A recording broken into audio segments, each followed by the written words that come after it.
നമസ്തേ, എല്ലാവർക്കും വേദപുഷ്പത്തിലേക്ക് സ്വാഗതം. നമ്മളിന്ന് അതിഥി സൂക്തത്തിലെ 7ാമത്തെ മന്ത്രത്തിലേക്ക് കടക്കുകയാണ്. അതിഥിർ ദാക്ഷായണി ഋഷി തന്നെയാണ്. വിദ്യുത് അനുഷ്ടുപ്പാണ് ഛന്ദസ്. ദേവാഹ ദേവത ഗാന്ധാരസ്വര. ഓം യദ്ദേവായതയോ യഥാ ഭുവനാന്യപിന്വത അത്രാ സമുദ്ര ഗൂഢമാ സൂര്യമജഭർദന. ഓം യദ്ദേവായതയോ യഥാ ഭുവനാന്യപിന്വത അത്രാ സമുദ്ര ഗൂഢമാ സൂര്യമജഭർദന.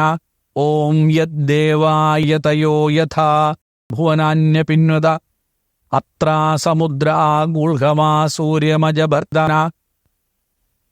യത് ദേവാഹ, ഏതൊരു ദേവന്മാരാണോ, യത് ദേവാഹ, ഏതൊരു ദേവന്മാരാണോ, യഥാ എങ്ങനെയാണോ, യതയഹ, യതികൾ അഥവാ സന്യാസികൾ, യതയഹ, യതികൾ അഥവാ സന്യാസികൾ, ഭുവനാനി, തങ്ങളുടെ ലോകങ്ങളെ, അപിന്വത, വിസ്തൃതമാക്കുന്നത്, അപിന്വത, വിസ്തൃതമാക്കുന്നത്, അതേപോലെ അത്ര സമുദ്രേ, ഇവിടെ സമുദ്രത്തിൽ, അത്ര സമുദ്രേ, ഇവിടെ സമുദ്രത്തിൽ, ആ ഗൂഢം സൂര്യം, ആ ഗൂഢം സൂര്യം, മറഞ്ഞിരിക്കുന്ന സൂര്യനെ, ആ അജഭർദന, ആ അജഭർദന ഉയർത്തിക്കൊണ്ടുവരുന്നു അഥവാ പ്രകടമാക്കുന്നു. ആ അജഭർദന ഉയർത്തിക്കൊണ്ടുവരുന്നു അഥവാ പ്രകടമാക്കും. എന്താണ് ഈ മന്ത്രത്തിൽ പറയുന്നത്? സൃഷ്ടമാകുന്ന ദേവന്മാരെ ഇവിടെ സന്യാസിമാരോടാണ് ഉപമിച്ചിരിക്കുന്നത്. വാനപ്രസ്ഥകാലത്ത് ധ്യാനത്തിലും മറ്റും ഒഴുകി അന്തർമുഖരായി കഴിഞ്ഞിരുന്ന മുനിമാർ സന്യാസം സ്വീകരിക്കുന്നതോടെ ഊർജ്ജസ്വലരായി ധർമ്മപ്രചാരത്തിനായി പരിവ്രജനം, വാണ്ടറിങ് ആരംഭിക്കുന്നു. വീടോ കാടോ അല്ല, എല്ലായിടവും അവർക്ക് ഒരുപോലെയാണ്, ഒരേപോലെയാണ്. അങ്ങനെയാണ് അവർ തങ്ങളുടെ ലോകങ്ങളെ വിസ്തൃതമാക്കുന്നത്. അതേപോലെ ദേവന്മാരും സലിലമാകുന്ന സമുദ്രത്തിൽ നിന്നും പുറത്തേക്ക് വ്യാപിക്കുന്നു എന്ന് പറയാണ് ഇവിടെ. അതോടെ എങ്ങും പ്രകാശം പരക്കുന്നു. ദേവന്മാർ കാരണഭാവത്തിൽ നിന്നും കാര്യഭാവത്തെ പ്രാപിക്കുവാനായി ദ്വിലോകത്തേക്ക് അഥവാ പ്രകാശലോകത്തേക്ക് പ്രകടമാകുന്നു. സൂര്യോദയമാണ് മന്ത്രത്തിൽ, ഇതിനെ സൂര്യോദയമായിട്ടാണ്, സൂര്യോദയം എന്ന പോലെയാണ് മന്ത്രത്തിൽ ഇതിനെ വർണ്ണിച്ചിരിക്കുന്നത്. ദേവന്മാരുടെ ഈ പ്രകാശമാനമായ ലോകം സ്വർഗലോകം, സ്വർലോകം അഥവാ സ്വർഗലോകം എന്ന പേരിൽ പ്രസിദ്ധമാണ്.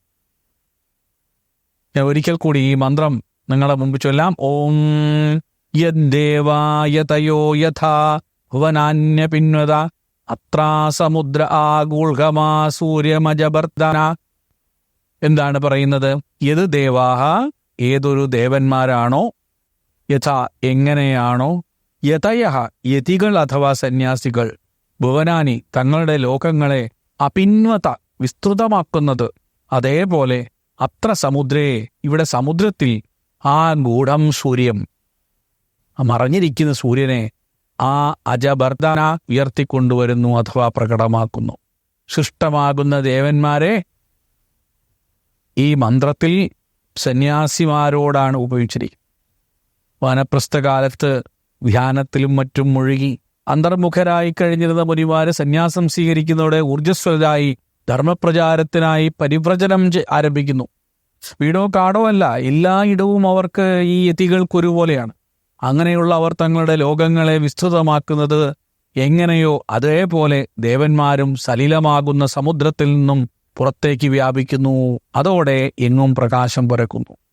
ദേവന്മാരെ കാരണഭാവത്തിൽ നിന്നും കാര്യഭാവത്തെ പ്രാപിക്കുവാനായി ദ്വിലോകത്തിലേക്ക് പ്രകടമാകുന്നു. സൂര്യോദയമായിട്ടാണ് ഈ ഒരു പദ്ധതിയെ, ഈ ഒരു സംഗതിയെ മന്ത്രത്തിൽ വർണ്ണിച്ചിരിക്കുന്നത്. ദേവന്മാരുടെ ഈ പ്രകാശമാനമായ ലോകം സ്വർലോകം അഥവാ സ്വർഗലോകം എന്ന പേരിൽ പ്രസിദ്ധമാണ്. അങ്ങനെ 7ാം മന്ത്രത്തിന്റെ അർത്ഥം നമ്മൾ ഇവിടെ പറഞ്ഞു വെക്കുകയാണ്. ഇനി നമുക്ക് 8ാമത്തെ മന്ത്രത്തിലേക്കാണ് കടക്കേണ്ടത്. തീർച്ചയായും നമുക്ക് അടുത്ത ദിവസം നമുക്ക് വീണ്ടും കാണാം. അതിഥി സൂക്തത്തിലെ 9 മന്ത്രങ്ങളിലെ 7 മന്ത്രങ്ങൾ ഇവിടെ സമാപിക്കുകയാണ്. പരമാവധി ആളുകളിലേക്ക് വേദപ്രചാരത്തിന്റെ ഭാഗമായിട്ട് നിങ്ങൾക്ക് ഈ മന്ത്രം പ്രചരിപ്പിക്കാവുന്നതാണ്. ഒരുപക്ഷെ നമ്മുടെ യൂട്യൂബിൻ്റെ ചരിത്രത്തിൽ ആദ്യമായിട്ടായിരിക്കും ഇങ്ങനെ ഒരു പദ്ധതി നമ്മൾ ചെയ്യുന്നതെന്ന് മാത്രം പറഞ്ഞുകൊണ്ട് വാക്കുകൾ ഉപസംഹരിക്കുന്നു. നമസ്കാരം.